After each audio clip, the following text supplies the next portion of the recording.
Hello friends. आज हम सब बाल भारती की क्लास 5 का इंग्लिश का चैप्टर पढ़ने वाले हैं जो कि टर्म 2 एनुअल एग्जाम्स में आएगा, जिसका नाम है Joseph and the truth stick. ये एक टाइप का प्ले नहीं है, ये एक टाइप से कुछ फ्रेंड्स हैं, फॉर एग्जांपल 4-5 फ्रेंड्स हैं जो एक तरीके से स्टोरी सुना रहे हैं और मिलकर सुना रहे हैं। कभी पहला बोल रहा है, कभी दूसरा बोल रहा है, कभी तीसरा बोल रहा है। ठीक है, ये play side kind of play जैसा है, पर प्ले नहीं है ये, एक तरीके से कोई स्टोरी सुना रहे हैं सब लोग मिलकर। तो इसमें 5 हमारे नरेटर्स हैं, उसके अलावा एक फेरो है। फेरो कौन है? फेरो इज एम्परर। उसके अलावा यहाँ पे एक जोसेफ हैं। जोसेफ कौन है? आगे पढ़ेंगे। काउंसलर हैं, इनके फेरो के एडवाइज़र हैं। ठीक है, इनके गार्ड्स हैं और ये 5 सर्वेंट्स हैं। ये इनके नाम दिए हुए हैं माहुआनी, देदुहुयायन, ईसु। ठीक है। The pharaoh is standing in his treasure house with his guard servants and his adviser Joseph. Pharaoh अपने ट्रेजर हाउस में खड़े हैं अपने सर्वेंट्स, गार्ड्स और एडवाइजर के साथ। Narrator 1. Once, in the ancient land of Egypt, where the river Nile flows lazily, and the stern stone phoenix gaze out over the desert, the pharaoh visited his treasure house. एक बार की बात है, पुराने time की, ancient time में, Egypt में। Egypt में आपने देखा होगा पिरामिड्स तो हैं ही, पिरामिड्स के साथ उन लोगों का एक मैथोलॉजिकल एक स्टैचू है जो जिसकी वो कोई उनके भगवान हैं जिनकी वो पूजा करते हैं, जो डेजर्ट्स में ही खड़ा भी है, जिसकी बॉडी लॉयन वाली है और उसका सिर ह्यूमन बीइंग वाला है। ठीक है, ये क्रिएचर है जो डेजर्ट में खड़ा है, इसको बोलते हैं ये स्फिनिक्स। ठीक है, इनका नाम स्फिनिक्स है। तो ये इजिप्ट की बात है जहाँ रिवर नाइल फ्लो करती है। बहुत लेजीली लिखा है क्योंकि डेजर्ट इलाका है, तो स्लो, बहुत ही शांत रिवर है। और वहाँ पर ये फिनिक्स जो स्टोन से बना है, और ये बिल्कुल जिसे कहते हैं अटल, स्टोन मीन्स बिल्कुल बिना हिले डुले स्ट्रांगली खड़ा है डेजर्ट में। वहाँ फेरो अपने ट्रेजर हाउस में विजिट करते हैं। The pharaoh accompanied by his guards and servants and his counsellor Joseph walk into the hall. Pharaoh इन सब लोगों के साथ हॉल में जाते हैं। He wanted to see the fabulous moonstone. वो एक बहुत ही कमाल का स्टोन है, उनके पास बहुत सारे राजाओं के पास ट्रेजर खजाना होता है जिसमें बहुत सारे डायमंड्स, गोल्ड्स, स्टोन्स, सब कुछ बहुत सारा होता है। इस राजा के पास एक बहुत ही प्रेशियस जेम है जिसका नाम है moon stone. Milky white crystal, ये बिल्कुल वाइट, दूध जैसा वाइट क्रिस्टल है जो कि बहुत ही चमकता है, और ऐसे रेज, ऐसे कलर्स इसमें से निकलते हैं जैसे रेनबो में से रेज निकलती है ना, ऐसे जब when we held up in sunlight, जब हम इसको सनलाइट में करते हैं तो ऐसे इसमें से सारे कलर्स की लश्कारे, जैसे कहते हैं ना, लश्कारे मारता है। Of all the jewels in his treasure house the moon stone was the Feroz favourite. जितने भी ज्वेल्स थे उसके पास अपने ट्रेजर हाउस में, मून स्टोन उसका फेवरेट था। He waited patiently while a servant opened the box containing the amazing gem. तो राजा आराम से वेट कर रहा है पेशेंटली जब उसके सर्वेंट्स ओपन कर रहे हैं बॉक्स को जेम निकालने के लिए। The servant open the box with a flourish. वो बहुत ही उत्साह के साथ सब लोग उसको, सर्वेंट खोल रहे हैं बॉक्स को। To everyone's horror the box was empty. एकदम से सब लोग देख के घबरा गए, डर गए कि बॉक्स तो खाली है। Everybody gasped. The pharaoh looks furious. सब लोग एकदम से इतना घबरा गए हैं कि एकदम से सांसें रुक गई हैं उनकी, और जो फेरो हैं, राजा हैं, वो उनको गुस्सा आ गया है। The Feroz face dark and like a thunder cloud. और उनका चेहरा गुस्से से ऐसे डार्क हो गया है जैसे कोई थंडर क्लाउड हो, कोई तूफानी बादल हो जो बरसने वाला है। Who is responsible for this outrage? Outrage मतलब कि ये काम करने की हिम्मत, कौन रिस्पॉन्सिबल है इस बदतमीजी का, या ऐसा काम जो जिस गुस्सा दिला दिया जिसने राजा को। Who dares to steal the moonstone from me? मेरे से उस जेम को चुराने की हिम्मत किसने की? All the servant drop on their knees in fear. सारे सर्वेंट्स डर के मारे अपने घुटनों पर बैठ जाते हैं। We don't know mighty pharaoh, हमें नहीं पता महाराज। But it was not us, पर वो हम नहीं हैं। I don't believe you, I shall have you all executed, मैं मुझे विश्वास नहीं है, मुझे तुम सबको सजा देनी पड़ेगी। Guards seize these traitors, traitors means धोखेबाज, गार्ड्स इन सब धोखेबाजों को गिरफ्तार कर लो। Take them away from my sight, और मेरी नज़रों से दूर ले जाओ। And cut their heads off, और इन सब के सिर काट दो। गार्ड्स क्या कह रहे हैं? एट वंस योर मेजेस्टी, एक बार तो सब गार्ड्स सुनते ही, और गार्ड्स भी डरे हुए हैं, तो एक बार तो महाराज का हुक्म सुनते ही सब बोले एक साथ, हाँ जी महाराज। But before the guards could grab the fearful servants, Joseph, the Pharaoh's cleverest counselor, spoke up. पर इससे पहले कि गार्ड्स जाते और उन डरे हुए सर्वेंट्स को पकड़ते, जोसेफ जो कि फ़ैरो का बहुत ही इंटेलिजेंट और समझदार काउंसलर था, वो बोल पड़ा। क्या बोला? Please your highness, I beg you not to spill the blood of innocent man, कि प्लीज़ महाराज रुकिए, मैं आपसे विनती करता हूँ कि इनोसेंट लोगों का खून मत बहाइए। Pharaoh, but these 5 men have stolen the moonstone, but इन्हीं पांचों ने मेरा जेम चुराया है। दे आर नॉट इनोसेंट, ये इनोसेंट नहीं है। जोसेफ कह रहे नहीं माय लॉर्ड, आप गलत हैं, you are wrong. I think it is more likely that just one of these man of the thief, कि मैं ऐसा सोचता हूँ कि इन पांचों में से सिर्फ एक ही चोर होगा। फेरो, क्या सच में? तो जोसेफ कह रहा हाँ, और सिर्फ उसको ही पता होगा कि ज्वेल कहाँ छुपा हुआ है। इफ़ यू हैव, अगर आप इन सबको सज़ा देंगे तो सबकी 4 इनोसेंट, 4 ऑनेस्ट लोग की तो जान जाएगी ही जाएगी। इसके साथ साथ आप ये सीक्रेट, ये इन्फॉर्मेशन भी खो दोगे कि वो मून स्टोन कहाँ है, और आप उस ब्यूटीफुल स्टोन को कभी दोबारा नहीं पा पाओगे। Why do you say that, तुम ऐसा क्यों कह रहे हो? जोसेफ, देखिए हुजूर, मैं समझाता हूँ। जो चोर है सिर्फ उसी के पास ये सीक्रेट है कि जेम कहाँ है, और अगर आप उसको मार देंगे तो ये सीक्रेट भी लोकेशन टू द ग्रेव, उसके साथ उसकी कब्र में ही दफन हो जाएगा। He has no reason to tell us, फिर वो हमें बिल्कुल भी नहीं बताएगा कि वो कहाँ छुपा हुआ है आपका gem. If he knows he has done for, therefore इसीलिए हमें ट्राई करना चाहिए कि हम पता लगाएं कि रियल कल्प्रिट, मेन गुनहगार कौन है, और हम उसको चांस देंगे to tell us the truth, हम उसको चांस देंगे कि वो सच बताए। मेन गुनहगार पकड़ भी लिया और उसको सीधा पकड़ के मार दिया तो कैसे जेम मिलेगा, कैसे पता चलेगा कि जेम कहाँ है? ठीक है, उसको सच बोलने का मौका देंगे कि नहीं मारेंगे, तभी वो बताएगा कि कहाँ है, नहीं तो हमें जेम नहीं मिलेगा। गुनहगार को सज़ा मिल जाएगी लेकिन जेम फिर भी नहीं मिलेगा। तो आप मारिए मत। राजा, good idea, leave it on me Joseph, कि अच्छा आइडिया, तुम मेरे ऊपर छोड़ दो, मैं बहुत जल्दी पता लगा लूँगा कि इन पांचों सर्वेंट्स में से चोर कौन है। अब फेरो ऑर्डर देता है मैंस को कि उठो सब लोग, क्योंकि सब लोग नीज पे बैठे हुए थे डर के मारे, कि उठो सब लोग एंड लुक एट मी, मेरी तरफ देखो। He stared hard at their frightened faces, और वो उन पांचों के डरे हुए चेहरों को बहुत ही हार्ड तरीके से, बहुत ही स्ट्रिक्टली घूरता है। अब वो एक एक से पूछेगा, ठीक है, तो माहू, क्या तुम चोर हो? नहीं महाराज। ठीक है फिर एनी, क्या तुम चोर हो? नहीं महाराज फेरो, मैं नहीं हूँ। और तुम डेडू, क्या तुम चोर हो? क्या तुमने चुराया है मेरा ज्वेल? नहीं महाराज, मैंने नहीं चुराया। ठीक है फिर हाहू, तुम ही हो इसका मतलब? नहीं फेरो, नहीं महाराज फेरो, मैं प्रॉमिस करता हूँ कि ये मैं नहीं हूँ। अच्छा, तो फिर इसका मतलब इर्सो, तुमने मेरा मूनस्टोन चुराया है? नहीं महाराज, मैंने भी नहीं चुराया। अब pharaoh must makes a gesture of disguise, अब वो उस ऐसा एक्सप्रेशन देता है बिल्कुल डिस्गाइज वाला, मीन्स बिल्कुल ही कि यार हद हो गई, बिल्कुल इरिटेट हो गया कि ऐसे कैसे हो सकता है, कोई सा भी नहीं है, this is impossible, I can tell which one is thief, मैं ऐसे नहीं बता सकता कौन चोर है। जोसेफ कह रहा है मेरे पास एक तरीका है, मुझे ट्राई करने दीजिए।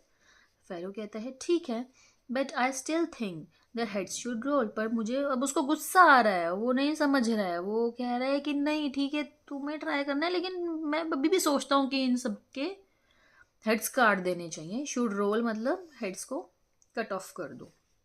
अब Joseph smiled gently at the furious pharaoh, बिल्कुल गुस्से वाले राजा को देखकर जोसेफ एक हल्का सा स्माइल पास करता है उनको काम डाउन करने के लिए। एंड देन फिर वो सर्वेंट्स के पास जाता है जो कि बहुत ही शेक कर रहे थे, डर के मारे कांप रहे थे, जैसे कि आंधी में, गेल मीन्स आंधी, आंधी में पत्तियां थरथरा रही होती हैं।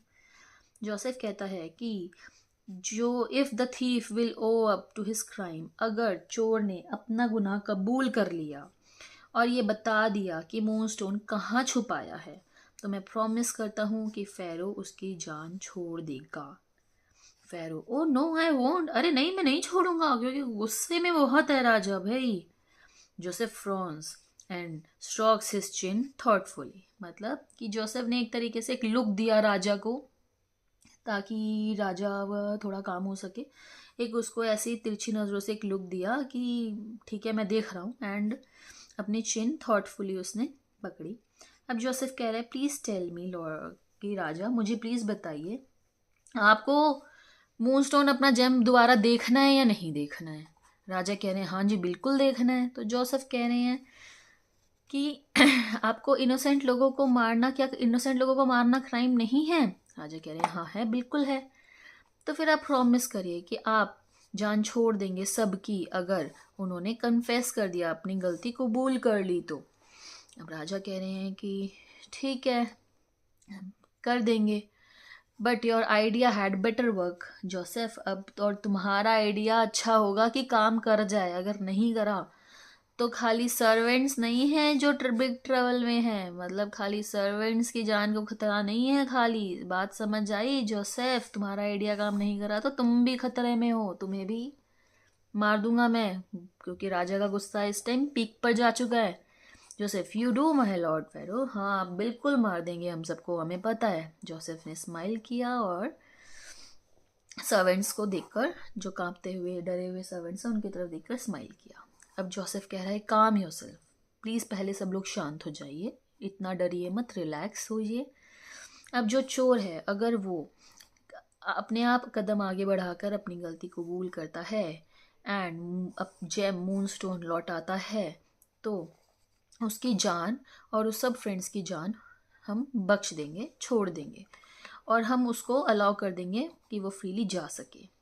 और अगर वो नहीं देता है तो मेरे पास मैजिकल पावर्स हैं जिससे मैं उसको अनमास्क कर सकता हूँ, उसका पर्दाफाश कर सकता हूँ और उसको जेल, गोल्ड मीन्स जेल में डाल देंगे। अब जोसेफ एंड फेरो वेटेड, अब दोनों जोसेफ फेरो दोनों चुपचाप वेट करते हैं कि कोई सा पांचों में से कोई सा कुछ बोलेगा, लेकिन कोई कुछ नहीं बोलता है। The villain was sure that Joseph, अब जो विलियन, विलियन कौन है यहाँ पे, यहाँ पे विलियन है चोर, जो भी थीफ है। तो थीफ को पक्का श्योर है कि जोसेफ के पास ऐसी कोई मैजिकल पावर्स नहीं है और वो उसका पता नहीं लगा सकता है। He did not believe that he would be found out. He felt that all he had to do was to keep his nerve and quiet. बस थीफ को ऐसा लगता है कि जो उसको करना है वो सिर्फ इतना है कि वो अपने आप को शांत रखे, अपनी कंट्रोल में रहे, चुप रहे, ठीक है, तभी वो मूनस्टोन और अपनी जान दोनों को बचा कर ले जा सकता है यहाँ से। When it was clear and that no one was going to admit to stealing, जब ये पक्का हो गया, थोड़ी देर शांति रही, उसके बाद ये हो गया कि कोई बोल नहीं रहा है, तो जोसेफ ने सब सर्वेंट्स को बोला कि तुम यहीं रहो। देन एकदम से अचानक से जोसेफ लंबे लंबे कदम लेके, जैसे हड़बड़ी में हम लोग भागते हैं ना, लंबे लंबे स्टेप्स लेकर एकदम से कहीं जाते हैं, तो उसने बोला सर्वेंट्स को तुम सब यहीं रहो, मैं अभी आया। और सब एकदम से सरप्राइज हो गए कि क्या ये कहाँ जा रहा है, और वो लॉन्ग स्टेप्स, रोड में लॉन्ग स्टेप्स लेकर हॉल से बाहर चला गया। जोसेफ जल्दबाजी में बाहर गया, सब पजल थे कि ये कहाँ गए हैं, क्यों गए हैं, और अपने सिर खुजा रहे थे। और फिर जोसेफ वापस आया 5 बड़ी बड़ी स्टिक्स हाथ में लिए। However, he soon returned clutching 5 long, पतली थिन 5 लंबी प्लेन वुड की स्टिक्स लिए वो वापस आया और उसने एक एक स्टिक एक एक सर्वेंट को दे दी। और कहा जोसेफ, ये ट्रुथ स्टिक्स हैं, ये क्या है, ट्रुथ स्टिक्स हैं जो कि मैजिकल हैं, और ये आप सब अपने अपने रूम्स में ले जाइए। आप सबके रूम्स के बाहर एक गार्ड रहेगा ताकि आप सब भाग ना पाएँ या कुछ और शैतानी ना कर पाएँ। और जब डॉन, कल सुबह मून राइज होगा, तब आप सब ये स्टिक्स यहाँ पर लेकर वापस आएंगे और मैं इन स्टिक्स को चेक करूँगा।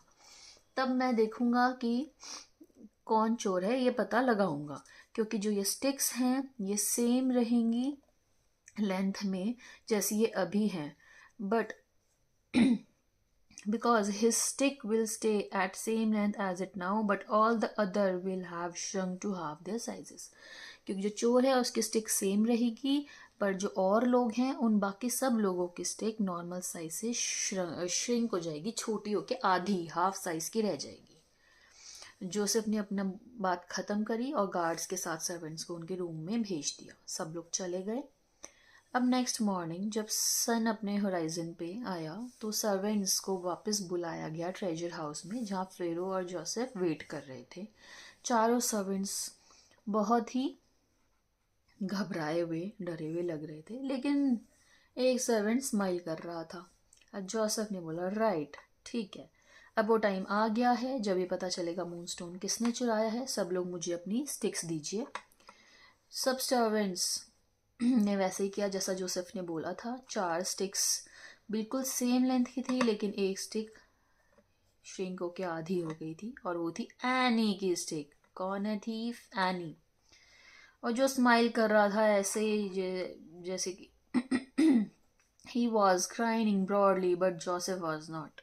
वो बिल्कुल ऐसे स्माइल कर रहा था, बिल्कुल बिना डरे, और जोसेफ नहीं कर रहा था। उसको पता चल गया था कौन है थी।